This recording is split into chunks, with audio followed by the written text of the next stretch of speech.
e carece também das nossas orações. Vamos ler a palavra, Lucas capítulo 12, verso 35 ao verso 40. Diz assim a palavra de Deus: Estejam prontos para servir e acesas as vossas candeias. Sede vós semelhantes aos homens que esperam o seu Senhor, ao voltar ele da festa de casamento, para que, quando vier e bater, logo possam abrir-lhe a porta. Bem-aventurados aqueles servos, os quais, quando o Senhor vier, achar vigiando. Em verdade vos digo que se vestirá, os fará sentar à mesa e, chegando-se, os servirá. E se vier de noite, se vier de madrugada, e os achar assim, bem-aventurados são os tais servos. Entendei, porém, isto: se o pai de família soubesse a que horas havia de vir o ladrão, vigiaria e não deixaria invadir a sua casa. Portanto, estai vós também preparados, porque virá o Filho do Homem a hora que não esperais. Vamos orar?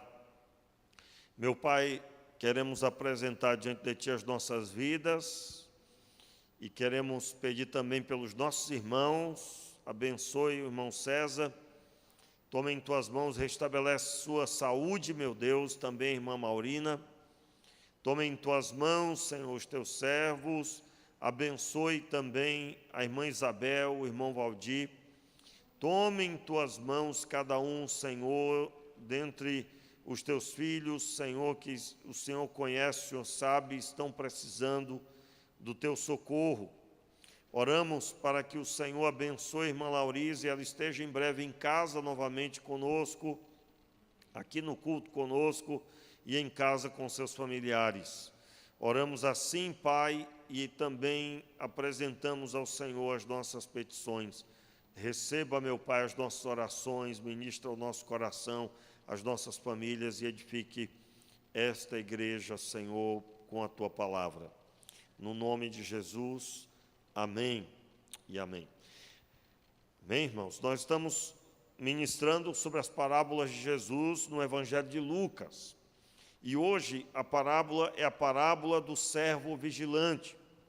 O versículo 35, ele começa falando que nós devemos estar prontos para a obra, quando cita: estejam prontos para servir e acesas as vossas candeias. Eu quero situar os irmãos, mais uma vez Jesus está pregando a palavra, e o texto dá a entender que ele está falando a um grupo maior do que os discípulos, pois no verso 41, acompanha aí, logo em seguida que ele termina essa primeira parte que nós lemos, Jesus, no verso 41, ele recebe uma pergunta de Pedro. Perguntou-lhe Pedro: Senhor, dizes esta parábola a nós ou a todos? Nesse momento, ao que dá a entender o texto, parece que só está os discípulos. Mais uma vez, ele conta a parábola e parece que agora, a sós, os discípulos perguntam a respeito do significado da parábola. Os irmãos sabem, e isso foi na primeira parábola que nós ministramos no texto de Lucas, foi a parábola do semeador. Naquela parábola, Jesus identifica que ele fala por parábolas para que aqueles que ouvem não ouçam, ouvindo não entendam, para que não se arrependam.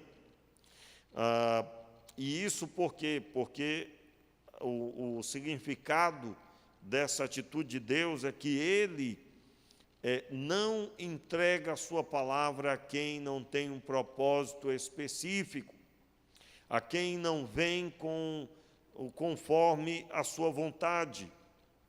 E é claro, o texto aqui não é diferente.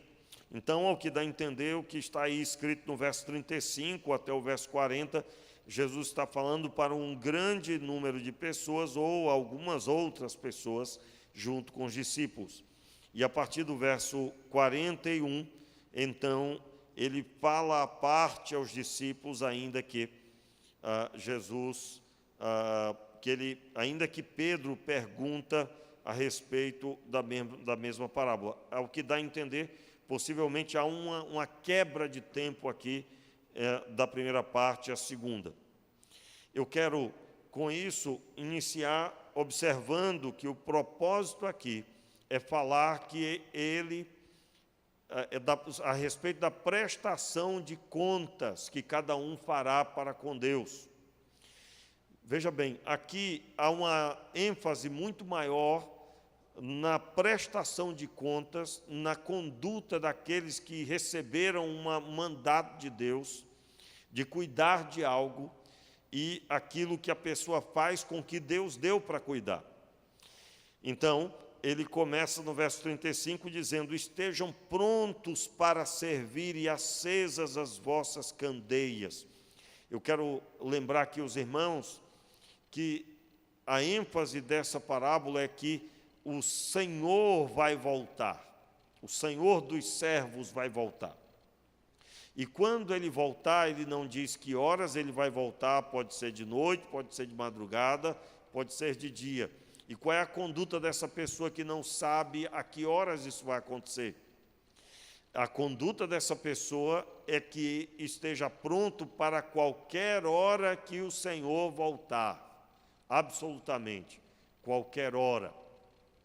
E quando nós falamos a respeito disso, nós estamos falando de uma pessoa que está disposta, está pronta para enfrentar qualquer situação para estar com o Senhor. Entenda, quando o Senhor fala da candeia, está falando da iluminação. A iluminação para poder fazer a vontade de Deus. Nós podemos ler interpretar também que isso significa que a pessoa tem a capacidade de fazer a obra de Deus, mesmo em meio à escuridão. Entenda, o versículo 35 diz: estejam prontos para servir. Qual seria o empecilho para quem não tem uma candeia, para quem não tem uma candeia acesa, uma iluminação, uma luminária da época, uma lâmpada? Qual seria o empecilho? Eu não tenho como fazer nada, eu estou no escuro. Eu estou impedido de atender ao meu Senhor. Mas o que é que faz eu fazer a obra de Deus? Eu ter junto comigo a capacidade. E a capacidade aqui é uma candeia. Sede vós semelhantes aos homens que esperam o seu Senhor, ao voltar ele da festa de casamento, para que quando vier e bater, logo possam abrir-lhe a porta.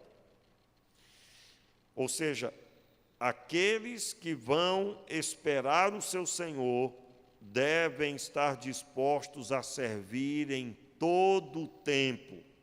Em todo o tempo.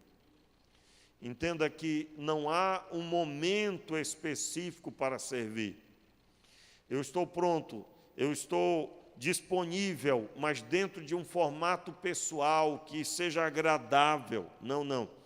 A ordem aqui é estar pronto para, em qualquer momento, estar apto para servir o seu Senhor. Versículo 37. Bem-aventurados aqueles servos, os quais, quando vier, achar vigiando. Então, veja bem, bem-aventurados aqueles servos, os quais, quando o Senhor vier, achar vigiando. Nós poderíamos dizer que bem-aventurado seria aquele que chega e é servido, né? Mas o texto diz: bem-aventurado é aquele que está em todo o tempo pronto para servir. Em outras palavras, o bem feliz é aquele que está pronto para servir em todo o tempo. Então, meus irmãos, eu quero aqui fazer, é claro, o texto, a parábola não permite esse tipo de interpretação à risca, mas eu quero aqui observar que o texto está falando sim. Por exemplo, eu dizer aqui que a escuridão significa as trevas, o mal. Não, aqui é escuridão de estar a pessoa, porque anoiteceu, ela foi dormir, né? então ela não estaria pronta para receber o seu Senhor. Eu não vou aqui dizer que as trevas, a escuridão é o mal, não.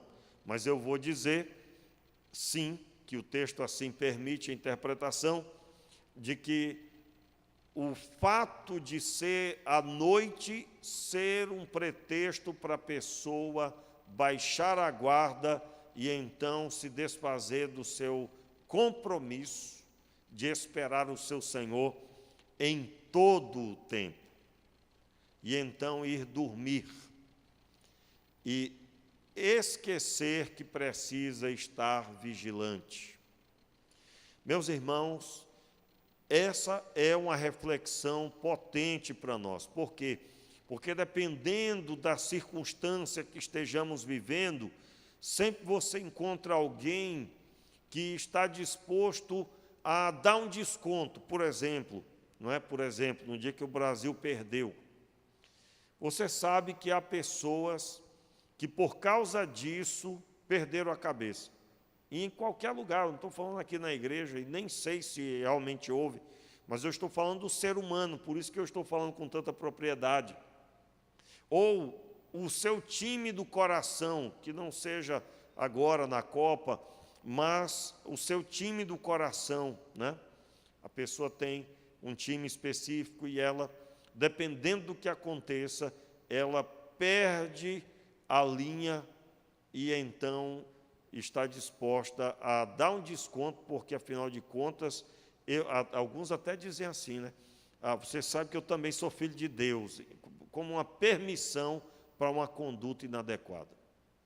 Quem nunca viu, né? Alguém que se excede e alguém corrige, e então a pessoa que se excedeu diz, meu irmão, você tem que compreender que a gente não é de ferro, né? Já viram isso? Eu acredito que todos nós, em algum momento. Então, o texto aqui está dizendo que o servo vigilante é alguém que está pronto para receber o seu Senhor em todo o tempo. Em todo o tempo.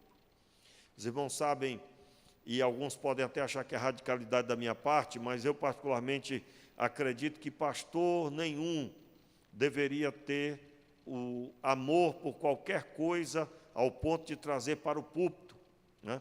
Infelizmente, na caminhada eu já vi pastor até colocando o emblema do seu time no púlpito e tirando foto. Por que, irmãos? Por que não um pastor deve ser neutro para com toda e qualquer coisa semelhante? Porque o grande foco do pregador é a autoridade para pregar a palavra de Deus. Então, você imagina se ele destaca que ele ama o time dele e que ele gosta muito de futebol e ama o time fulano de tal. E aí os visitantes naquele dia, ouvindo sua pregação, são do time oponente e um time que foi muito humilhado por aquele outro time. Como eles vão ouvir a pregação desse pastor? Saiba que não vão ouvir com o coração aberto só pela misericórdia de Deus. E o outro motivo é claro que todas essas coisas vão passar, os times, as coisas que nós gostamos aqui na terra, tudo isso vai passar e só permanecerá o Senhor e a sua glória. Portanto, essa é a ênfase que nós devemos dar na nossa vida.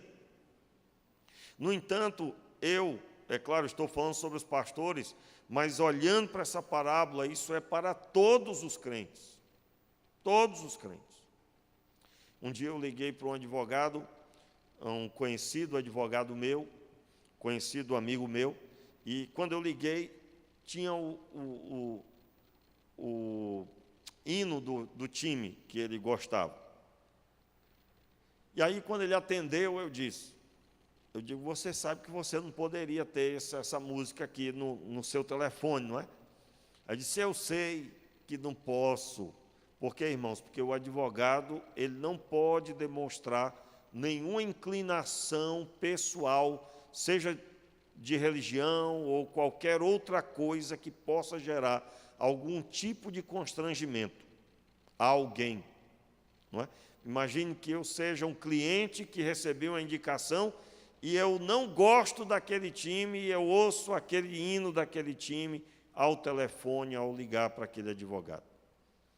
Então, automaticamente, eu estaria, e é claro, os advogados têm lá uma conduta ética profissional, e quando ele disse para mim, eu sei que eu não posso ter esse hino aí, Rio, ele estava dizendo, eu sei que eu estou errado e que eu não poderia fazer isso. Então, irmãos, nós da nossa vida precisamos exaltar em nosso coração que nós estamos sob a ordem do Senhor nosso Deus e que absolutamente nada pode ser maior do que isso. Quando que você vai saber que alguma coisa é maior do que isso? Quando suas atitudes não são comandadas por Deus, você acaba sendo direcionado por alguma coisa que você ama, gosta e aquilo determina a sua conduta. Meus irmãos, conforme nós lemos na própria Escritura, tudo aqui na terra vai passar. Aliás, está incluso no texto bíblico que tudo é vaidade. A palavra de Deus, então, diz o que é vaidade. Infelizmente, alguns confundiram que vaidade é pintar o rosto, né? As mulheres se maquiarem ou se vestirem, capricharem, vamos dizer assim, na estética. Não, isso não é vaidade. A vaidade que o texto bíblico diz é que é uma coisa que vai passar e que nós não podemos colocar a nossa vida. Algo que não deve ser colocado à nossa vida. Então, o texto continua declarando, aliás, eu quero reler aí. Bem-aventurado aqueles servos, verso 37, os quais, quando o Senhor vier achar vigiando, em verdade vos digo que se vestirá, os fará sentar à mesa, e chegando-se os servirá. Aqui, Jesus faz uma referência àquele momento das bodas do Cordeiro, no sentido de que, quando nós formos levados para estar com Ele, na presença dEle, nós nos assentaremos à mesa com o Senhor. É quando se cumprirá aquela palavra que Jesus disse, que só tomaríamos novamente o cálice e o pão, só cearíamos de novo, naquele mesmo formato que Ele se colocou ali com os discípulos antes de ser preso e crucificado, no reino de Deus. E é claro que tem duas interpretações daquele texto, aquele episódio, e uma delas é essa. Muito bem, o versículo 38. E se vier de noite, se vier de madrugada, e os achar assim, bem-aventurados são os tais servos. Entenda bem, bem-aventurado todo mundo sabe, bem-aventurado, aventurado significa feliz. Então o texto, a expressão é uma pessoa mais do que feliz, alguém que é muito mais do que feliz. Literalmente, é alguém que tem uma felicidade acima do que se está acostumado a ver. Então, quem é essa pessoa que será bem-aventurada? Os que se encontrarem aptos para encontrar com o Senhor. Seja de noite, seja de madrugada, seja durante o dia, seja qual for o momento, essa pessoa será bem-aventurada. Agora eu quero dar um destaque, que esse bem feliz aqui não está endereçado para a conduta dela enquanto espera, mas pelo fato de estar apta para encontrar com o Senhor e, ao encontrá-lo, receber o prêmio. Bem-aventurado será essa pessoa. Eu digo porque há um erro também muito forte quando interpretamos que quem é fiel receberá alegria após alegria, como se não houvesse absolutamente nenhum ônus em caminhar a favor da palavra. Aliás, irmãos, nós não sabemos ainda o que é isso.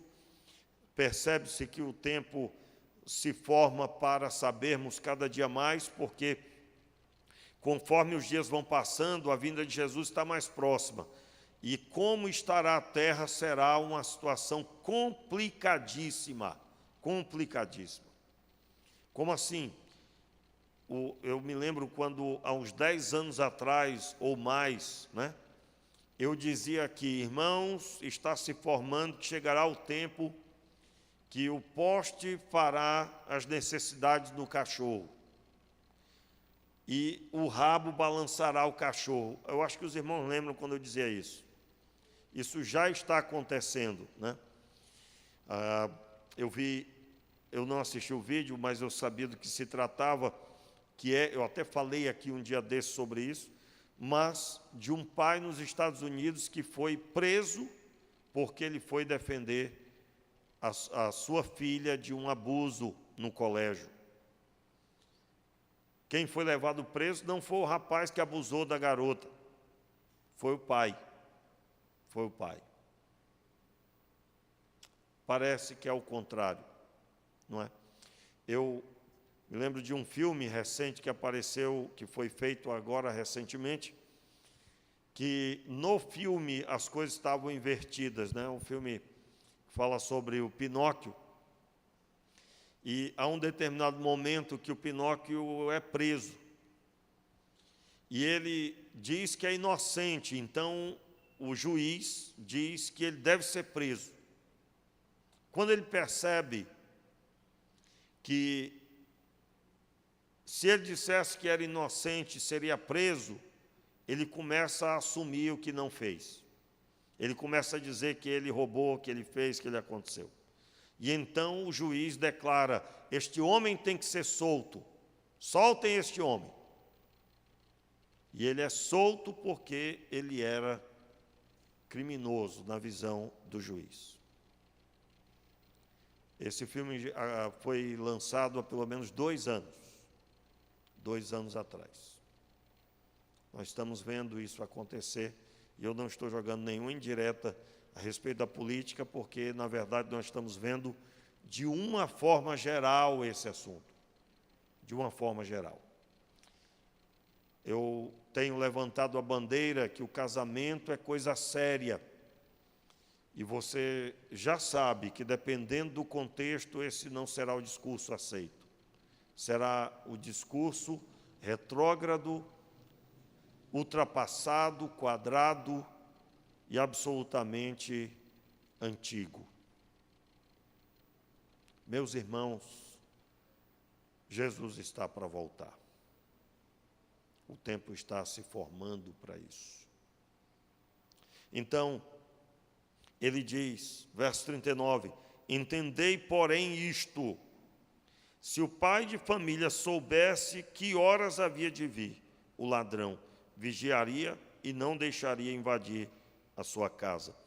Na parábola, Jesus está dizendo assim: ninguém sabe quando o Senhor voltará. Se soubesse, se prepararia para recebê-lo naquele dia e hora. Meus irmãos, aqui a reflexão é muito forte, porque tenha certeza, se Jesus marcasse uma hora para voltar, nós teríamos pessoas se esbaldando no pecado e se consertando momentos antes da vinda dele. Nós teríamos pessoas se esforçando para aproveitar do seu próprio jeito e se consertando somente nas últimas horas. Afinal de contas, por que Jesus propôs dessa forma a parábola? A nossa obediência não está ligada ao que vamos receber naquele dia, quando ele voltar. A nossa obediência está ligada à conduta que sempre deveríamos ter em nós, e ele manifestou isso em Cristo Jesus. A nossa conduta, ela tem como base a reconciliação com Deus, que é nosso Pai. Portanto, os que estão sempre vigilantes são pessoas que se relacionam e, portanto, não se relacionam para receber uma dádiva no final, mas valorizam estar continuamente sujeitos à ordem do Pai. Meus irmãos, qual é a motivação da obediência? A motivação da obediência é que nós estamos em um relacionamento contínuo com Deus. Por isso que nós repudiamos, Alguém, quando pergunta para você, por exemplo, agora vai chegar o período do carnaval, alguém perguntar, vocês não participam do carnaval? Aí alguém abre a boca e diz, vamos supor, a derrota, uma derrota. Não, eu não faço isso porque eu sou batista, eu sou crente batista. Que derrota, irmãos. Que frustração seria ouvir isso, não é? Porque está terminantemente errado. Nós não participamos do pecado ou da festa da carne porque nós somos batistas. Não. Nós não participamos porque nós estamos assentados à mesa do Senhor.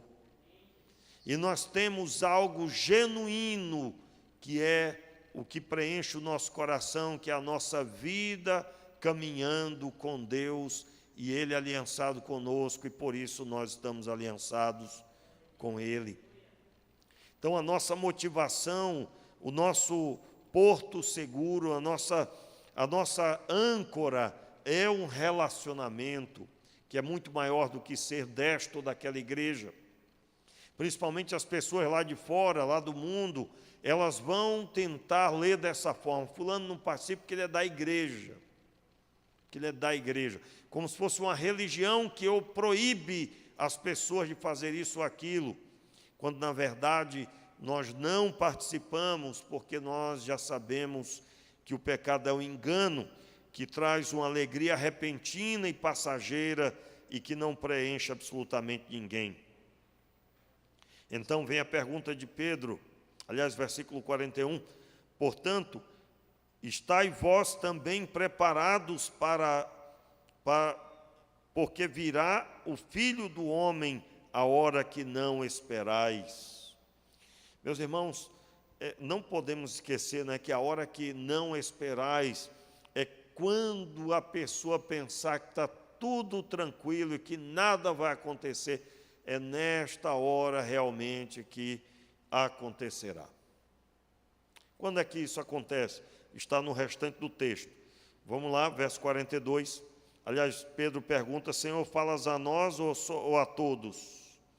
Respondeu-lhe o Senhor, qual é, pois, o administrador fiel e prudente a quem o Senhor pôs sobre os seus servos para lhes dar no tempo devido o alimento? Entenda, o Senhor aqui, ele começa dizendo, qual a conduta da pessoa que está na responsabilidade dada pelo seu Senhor de dar o alimento aos seus servos no tempo devido. Aqui dá a entender que é um mordomo, um administrador geral que recebeu a ordem do seu Senhor e que ele tem a responsabilidade de mês a mês pagar os trabalhadores que estão abaixo dele. Dar o alimento ao seu tempo é dar o salário, dar o sustento.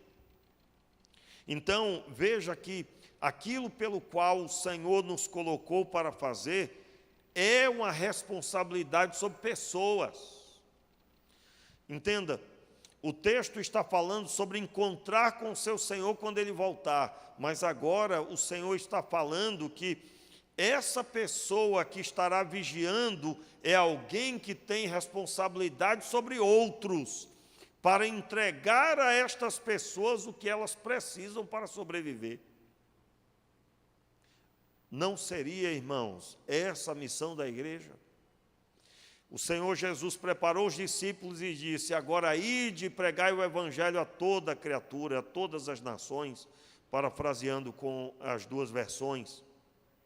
Meus irmãos, o crente é uma pessoa que tem a responsabilidade sobre muitos outros. E os que serão encontrados aptos para encontrar com o Senhor são pessoas que se mantêm fazendo seu trabalho. E aí ele começa agora a explicar o contrário disso. Verso 43. Bem-aventurado aquele servo a quem o Senhor, quando vier, achar fazendo assim. Fazendo assim, se referindo ao versículo anterior. Então, verso 44, em verdade vos digo que sobre todos os seus bens o porá. Aliás, aqui ainda está falando a respeito do servo fiel. Versículo 45 agora. Mas se aquele servo disser em seu coração, o meu senhor demora em vir, e começar a espancar os criados e as criadas, a comer, beber e a embriagar-se. Note aí, quando ele começa a falar sobre o servo que faz o trabalho indevido, como é que é fazer o trabalho indevido? Ele vê que a promessa da vinda do Senhor não se cumpre. E ele então agora olha para si mesmo e quer preencher a sua vida com prazeres. Ele não respeita as pessoas, ele começa a bater nos servos, e ele começa agora a desfrutar de prazeres, o comer, beber e embriagar-se. Por que ele não estará apto? Porque toda pessoa que está desfrutando de satisfazer os seus próprios interesses não consegue visualizar outra coisa a não ser a si mesmo. Não ser a si mesmo. Irmãos, entenda, há um assunto muito sério aqui. Isso está dentro das igrejas, e aí eu não estou falando aqui a igreja só, claro, onde tiver ser humano, mas talvez muito mais em outros lugares, né, onde o discurso, às vezes, não caminha muito sobre o interesse de explicar a Bíblia de verdade. Como assim? Entenda bem. Existem pessoas que estão tão interessadas em que Deus satisfaça o que ela quer, que ela não consegue visualizar nada a não ser o prazer de ter as suas orações recebidas. Eu entendo que Deus nos chamou para sermos intercessores, e intercessor de verdade, uma pessoa crente, é alguém que está motivada para orar por todas as pessoas. Ela não consegue visualizar a si mesmo só. Aliás, ela ora até muito pouco sobre sua própria vida, porque, irmão, se você for estudar a Bíblia, você vai descobrir que aqueles que estão plenos na presença de Deus oram muito pouco por si mesmo quanto a receber algo. Porque ele já sabe que o que comer, o que vestir, o que beber, já está automaticamente incluso no pacote se ele busca o reino de Deus e a sua justiça. Eu falo sobre aquela ansiedade, aquela dificuldade de acreditar que o Senhor vai abençoar. Então, essa pessoa, ela vive tão motivada por aproveitar a vida, e ela não consegue perceber que muitas vezes a sua vida espiritual está voltada somente para o seu próprio bem-estar.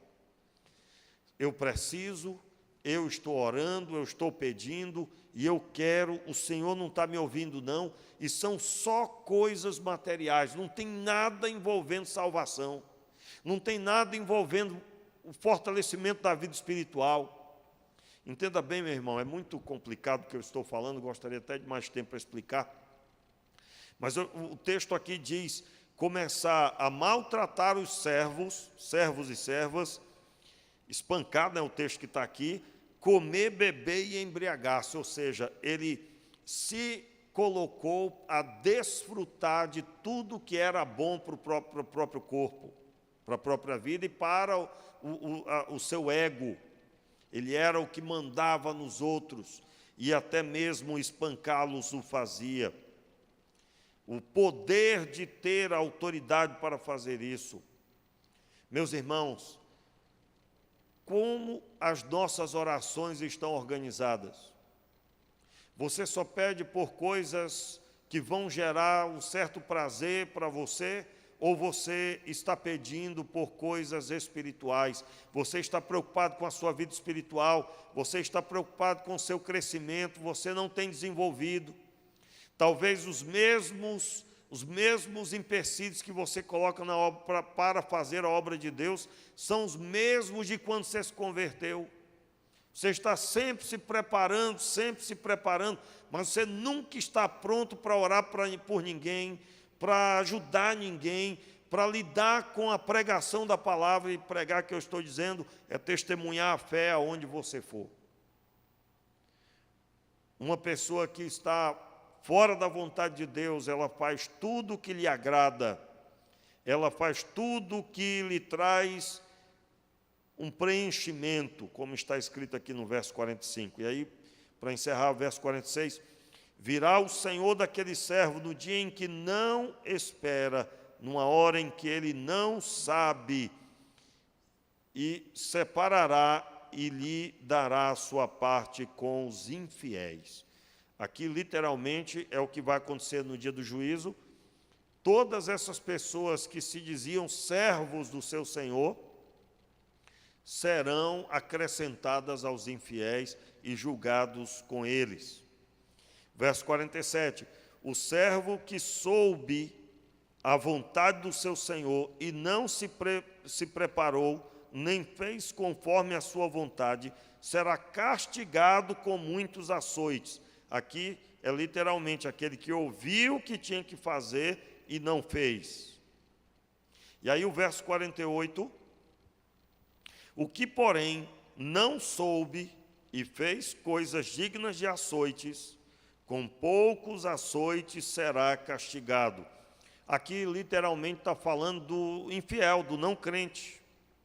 Aqueles que não ouviram a pregação, que não foram chamados, que não se converteram, esses serão, o julgamento sobre eles será menos rigoroso. Já o julgamento sobre os crentes que receberam a oportunidade, irmãos, nunca se teve tanta facilidade de entender a Bíblia. Nunca se teve. Para você ter uma ideia, se você quiser saber hoje, na internet, se você quiser estudar um versículo bíblico e saber no grego o que ali está dizendo, você já tem como fazer isso. Na época que eu estava no seminário, eu me lembro que a minha professora, ela passou para nós um contato para comprarmos um livro, um léxico hebraico, que veio de fora do Brasil, não tinha no Brasil para vender. Foi uma nota, foi difícil comprar, tinha uma pessoa específica que vendia aquele material. E eu me lembro que ela foi ensinar como usar. Eu me lembro que uma tarefa que ela passou, passei cerca de 2 dias estudando para conseguir traduzir os versículos que ela havia passado. Me lembro muito bem. Hoje em dia, você pode chegar com alguns cliques, claro que não vai ter a mesma profundidade de quem estudou a fundo, mas vai conseguir saber as palavras em hebraico suficiente para ter uma ideia. Não é? Vai saber o suficiente para lidar com o texto bíblico de forma razoável. Então, nunca se houve tanta facilidade para estudar a Bíblia como agora. Me lembro, na época que eu me converti, havia 3 ou 4 Bíblias de estudo. Faz 30 anos, né, irmãos? Mas havia 3 ou 4 Bíblias de estudo. Hoje em dia tem até a Bíblia do bebê, né? Pasmem você, né? Mas tem. Bíblias diversas. Irmãos, é tanta Bíblia, mas tanta Bíblia. Ou seja, no dia da vinda do Senhor, ninguém poderá dizer que não teve oportunidade, que não sabe. Ninguém poderá. Então, o versículo 48, o que porém não soube, eu quero ler novamente, o que, porém, não soube e fez coisas dignas de açoites, com poucos açoites será castigado. A quem muito for dado, muito lhe será pedido, e ao que muito se lhe confiou, muito mais lhe será pedido. Esse que é o finalzinho aí, ao que lhe muito confiou, muito mais lhe será pedido. Pastor, grande é a nossa responsabilidade. Meu irmão, é por isso que o Espírito Santo veio morar dentro de nós. Você tem uma ajuda diretamente do Espírito de Deus. Diretamente. Eu quero convidar você à oração agora, pedindo a Deus misericórdia. Misericórdia. Fique de pé no seu lugar. Fique de pé no seu lugar, vamos orar. Meu Pai, eu quero te pedir misericórdia sobre as nossas vidas. Nós temos uma tão grande responsabilidade e nós te pedimos, Senhor, que o Senhor nos dê a graça de alcançarmos, Senhor, obedecer-te. Senhor, nós temos a responsabilidade sobre tantas pessoas. Senhor, tantas pessoas, aonde vamos, aonde formos, aonde estamos trabalhando, aonde estudamos e também aqui na igreja. Nós te pedimos, Senhor, ministra ao nosso coração cada dia a tua palavra. Realiza em nós o teu querer. Faça-se, Senhor, em nós a tua vontade e não a nossa. Retira de nós esse anseio, Senhor, muitas vezes, de darmos desculpas e vivermos, Senhor, de forma inadequada, e eu falo assim, me identificando com meu irmão. Te peço misericórdia, meu Pai. Eu te peço a tua ajuda, meu Senhor, no nome de Jesus.